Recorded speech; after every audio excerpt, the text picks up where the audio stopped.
Oh, yet again, we're together.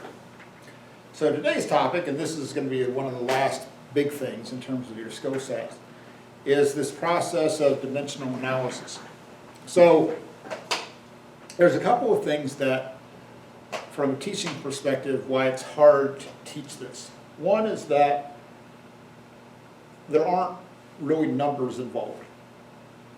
And you all are used to like searching for a numeric answer to a problem without paying attention to the units. And in some ways, you know, the education system has failed you. Because for 12 years, you focused on getting an answer. Okay? You focused on the product. When what should have been emphasized, in my own opinion, is the process. So this process, and this is a key word, the process of dimensional analysis is so important because it forces you to look at equations in terms of the units. Because if the units don't work out, no matter what happens, your answer is going to be wrong. Because you all were used to saying, oh, here's a set of numbers, you plug it into a calculator, the oracle speaks, calculator, and it says the answer is 16.374. And you say, okay, I'm going to write down 16.4. And you're not used to worrying about the units. So there are, and trust me on this one, there are more dumb mistakes made in science because people don't pay attention to the units than anything else. And I don't remember the exact name of the spacecraft, but this was many years ago.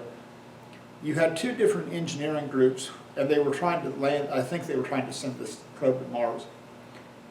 And you had two different engineering groups. One group was working in the metric system, and the other group was working in the standard, like English system of, you know, inches and feet, things like that.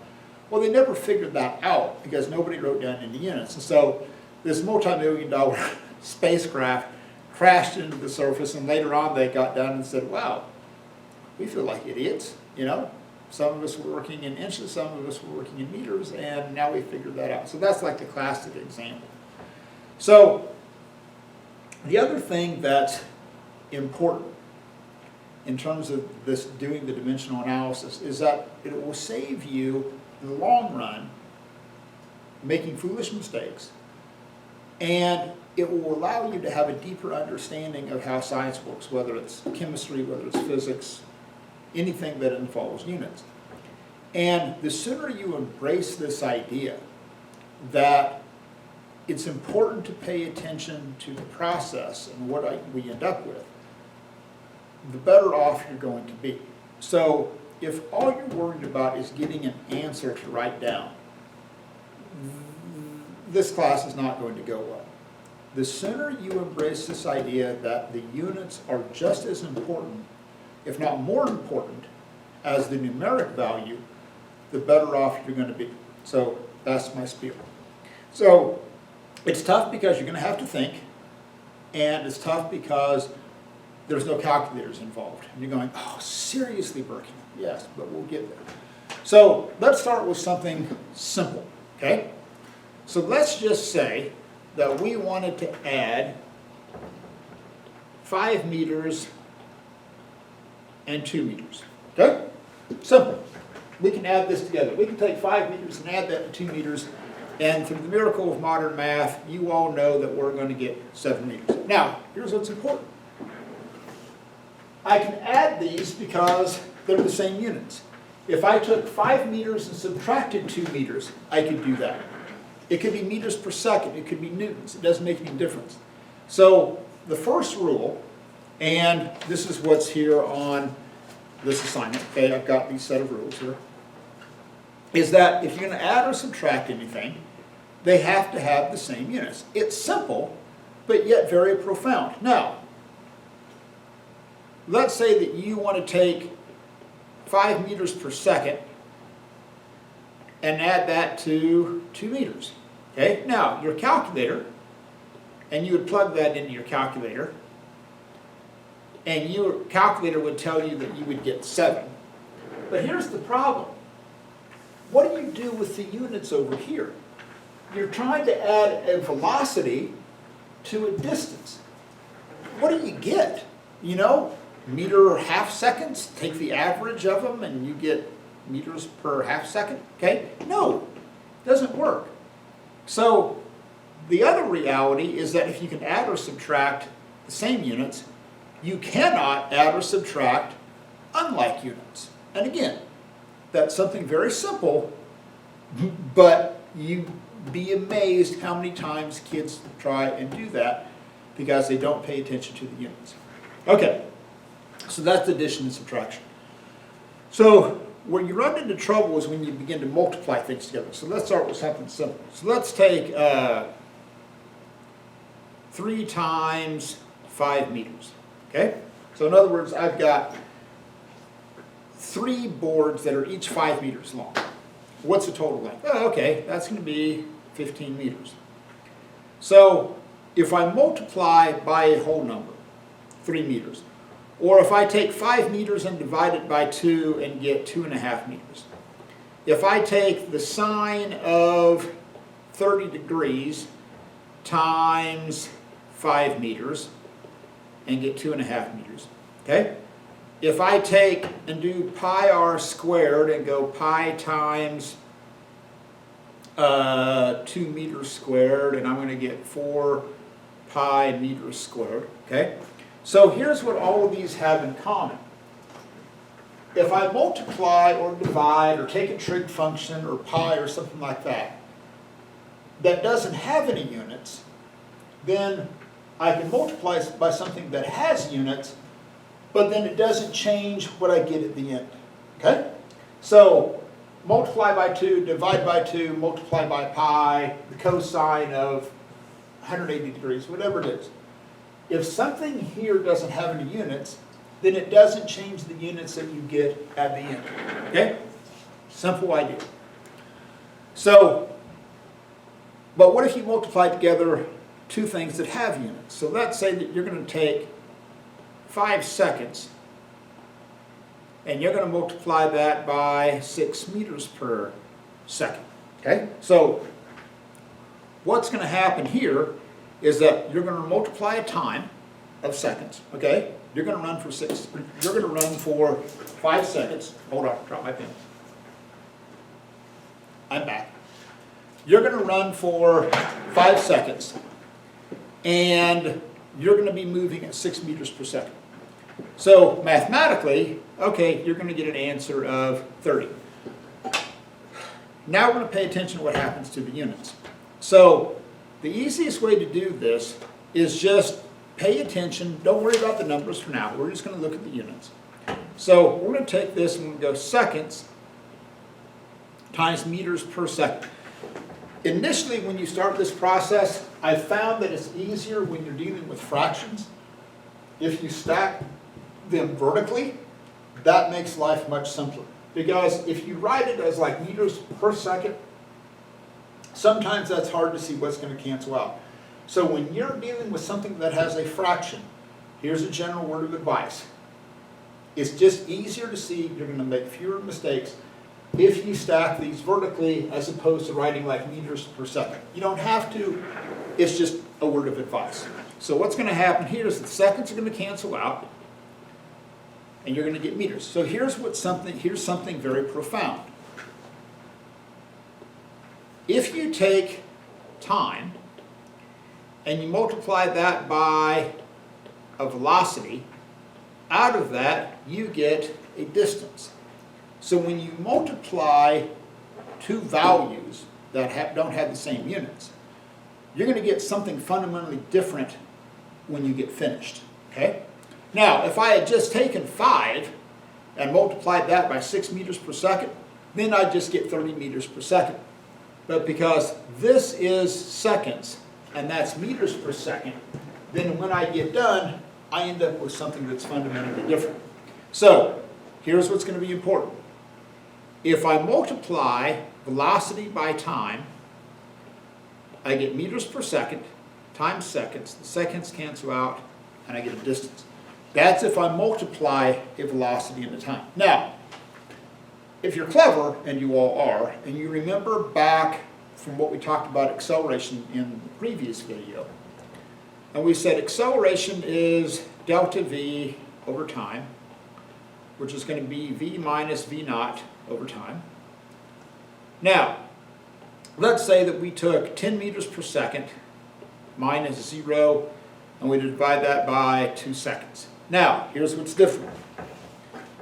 With this one, in dimensional analysis, all you worry about is the units. So I'm going to take meters per second, and instead of dividing by seconds, and when you're dividing in this dimensional analysis process, it's often very, very, very, very, very handy to multiply by the reciprocal and to show that step. Because remember, dimensional analysis is a process.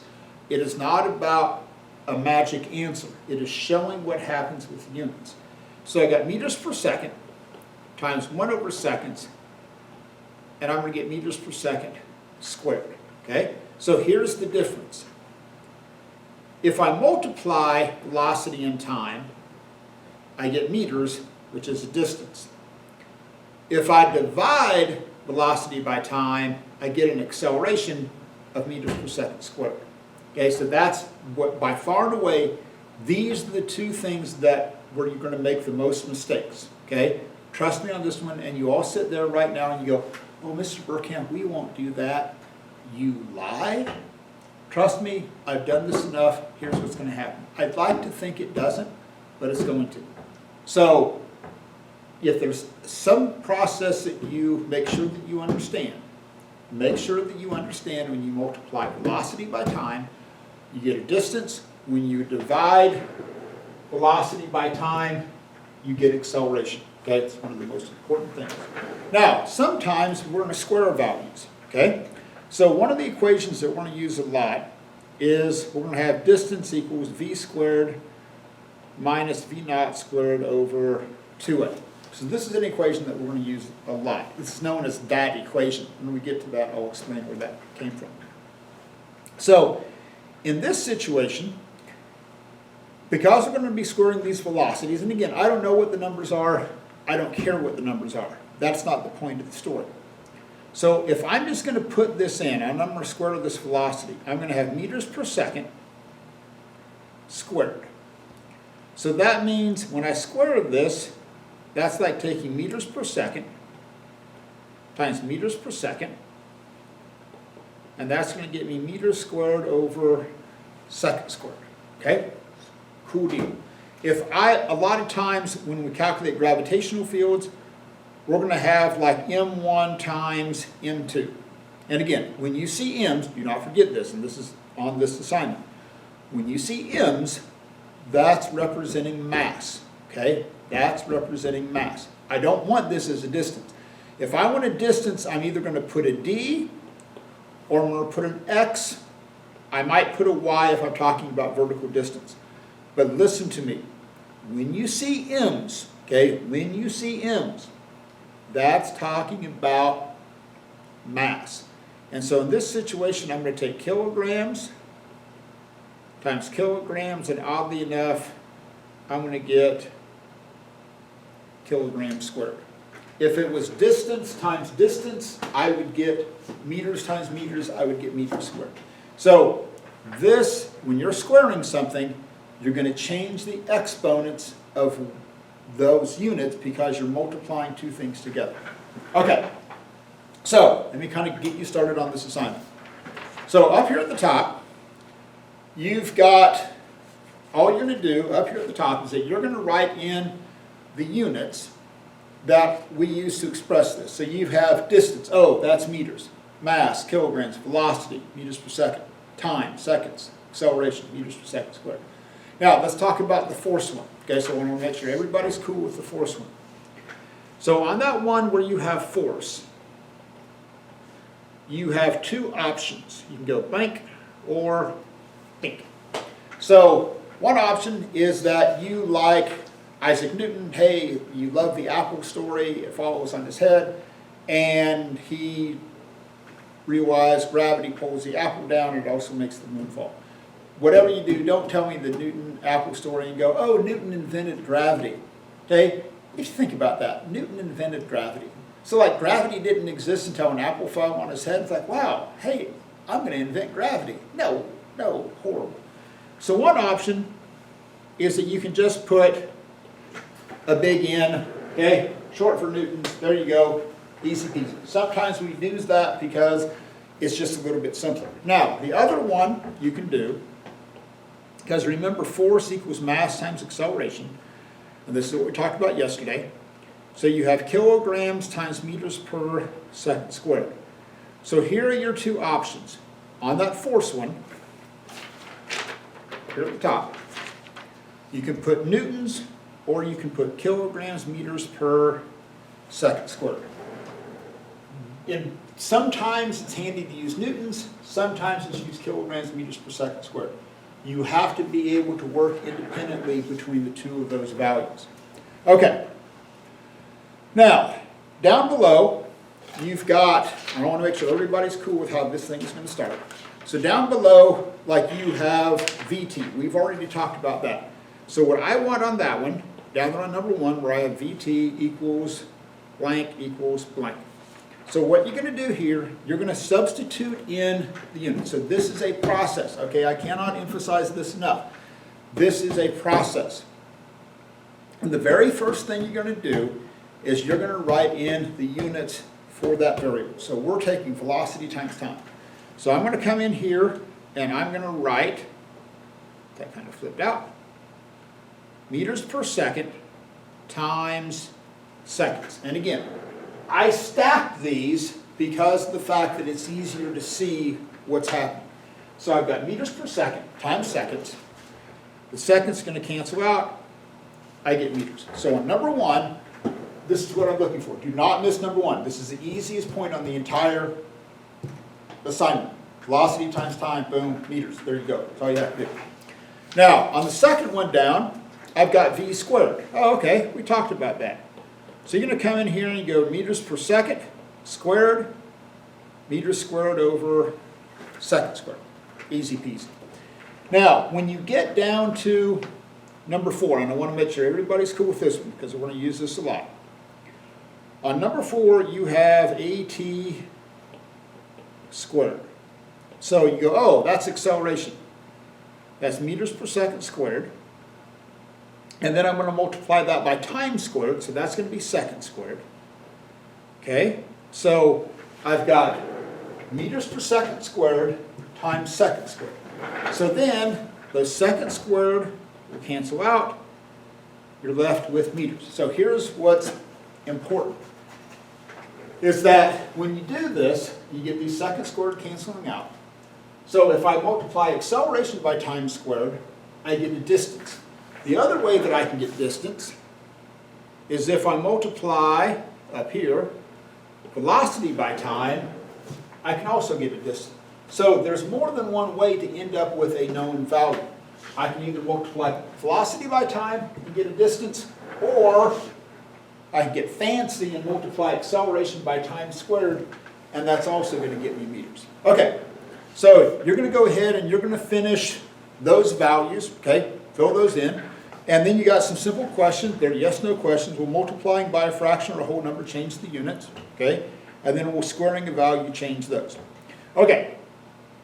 Now, let's talk about number 1 down here. So you've got this really cool sounding equation, and you have V equals V naught T plus A. Now, if you're at a party, I can't believe this would ever happen, but work with me here. If you're at a party and someone says, hey, what's your favorite equation?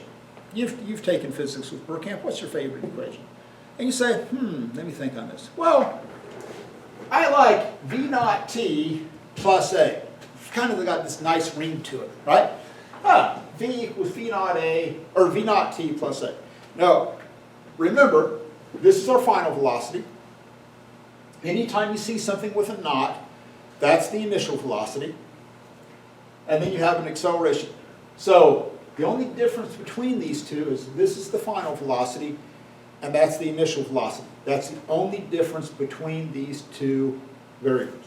So I cannot emphasize this enough. This is a process. And this equation looks cool. It even sounds cool. Oh, v equals v naught t plus a.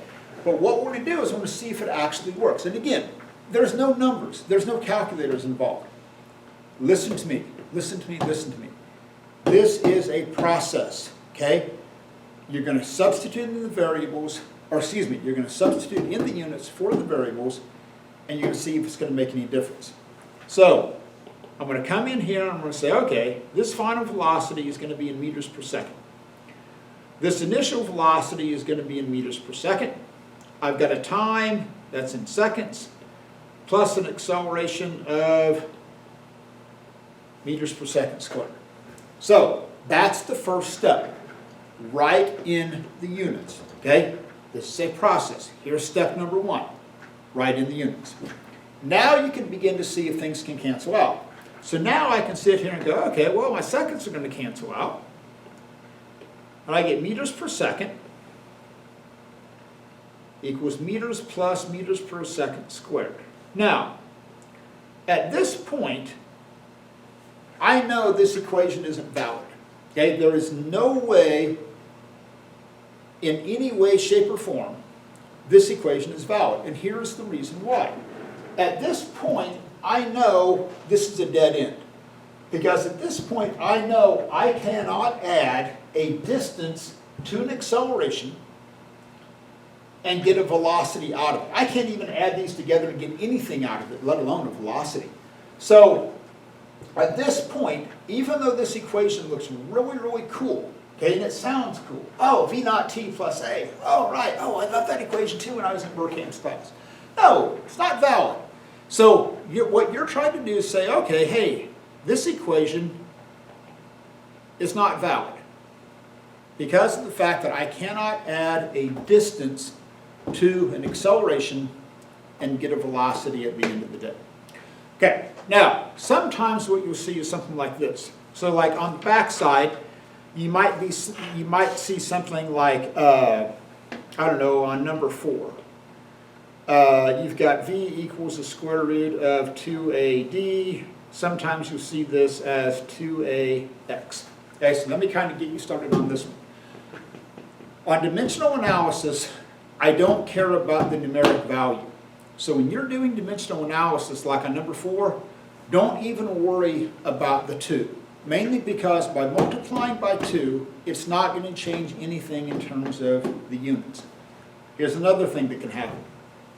A lot of times, you might get something like acceleration, what we talked about yesterday, where you have v minus v naught over time. So when you run into a situation like this, and you will see this particular one a lot, here's what you don't do. Don't come in here and go, oh, meters per second minus meters per second divided by seconds. This first step is what you have to do. This is not where the problem lies. But don't look at this and think, oh, I'm subtracting meters per second from meters per second, and this is going to be 0 over seconds. That's not what we're doing when we're subtracting these. All we're showing is that we can subtract these because they both have units of velocity. This is meters per second, this is meters per second. So because of the fact that they're the same units, all that means is this. When I do this next step down here, instead of having 0 over seconds, I'm going to come in here and go, okay, hey, I'm just going to subtract them. I don't know what the numbers are, and I don't care what the numbers are. All I know is that I can subtract them, and I'm going to get meters per second divided by seconds. And then again, to finish this off, you want to come in here and go, okay, hey, I'm going to take meters per second. Instead of dividing by seconds, I'm going to multiply by the reciprocal. And oddly enough, I'm going to get meters per second squared. If this had been a plus sign, which it isn't, but I'm just saying, if it had been a plus, don't take meters per second plus meters per second and go, oh, I get 2 meters per second.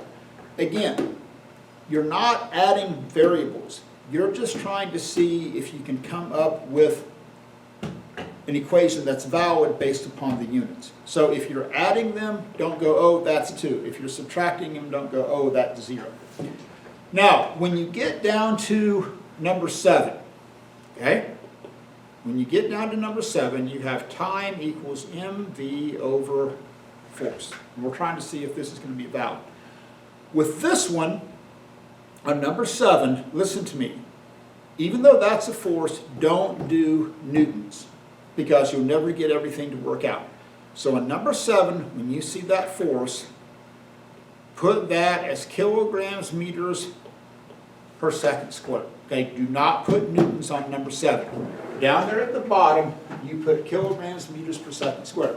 Now again, especially on this one, okay, when you have like a complex fraction in the denominator, you want to make sure that you multiply by that reciprocal. Okay, so this, on your next step, what you need to do is come over here and go, oh, okay, right.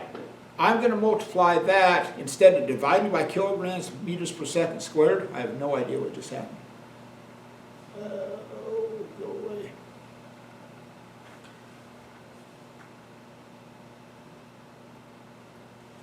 I have no idea what I just did. That is the weirdest thing.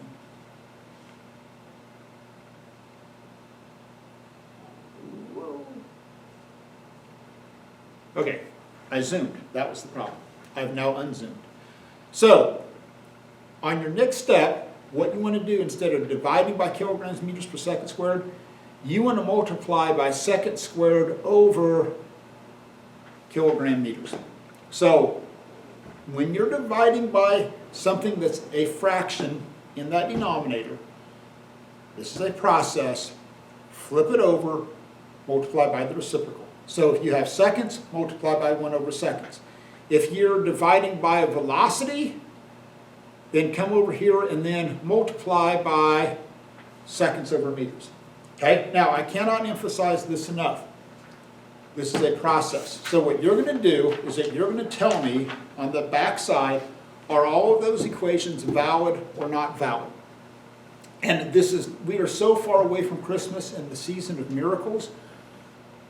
Don't just say, oh, I'm going to write everything down, and then a miracle happens, and then I get meters, and oh, the equation is valid. It's not the season for miracles. Write out the steps, show the cancellation, emphasize this a lot, multiply by the reciprocal. So this is just a brief introduction. You all are going to have this assignment. It's actually going to be due on Monday, okay? But I just wanted to get this out there because this is such a vital part of doing physics. And again, this is part of the process of doing physics. It isn't about getting a final answer, okay? And the sooner you begin to embrace this idea of paying attention to the units, the deeper your understanding will be, and then it's going to make sense in terms of when you get an answer. Because there's 2 decisions that you have to make every time you write down an answer in this class. And you're going to write down a lot of answers. There's 2 decisions that you have to make. One decision is, how many decimal places do you have? Do you write 4.372 or 32 whatever 7? Okay? If your calculator shows that, how many digits do you write down? That'll be for next week. We'll talk about significant digits. So you have to decide how many digits you're going to write. The other decision that you have to make is, what units are you going to put down there? Are you going to put meters per second? Are you going to put meters per second squared? Because again, if you just tell me the answer is 4.37, I don't know what that means. Okay? So every answer that you write in this class, 2 decisions to make. How many digits are you going to have, and what units are going to have? The units require more thought, but once you embrace this idea, then it becomes an integral part of how you view problems, and you'll have a deeper understanding. Okay, I'm done. Live long and prosper.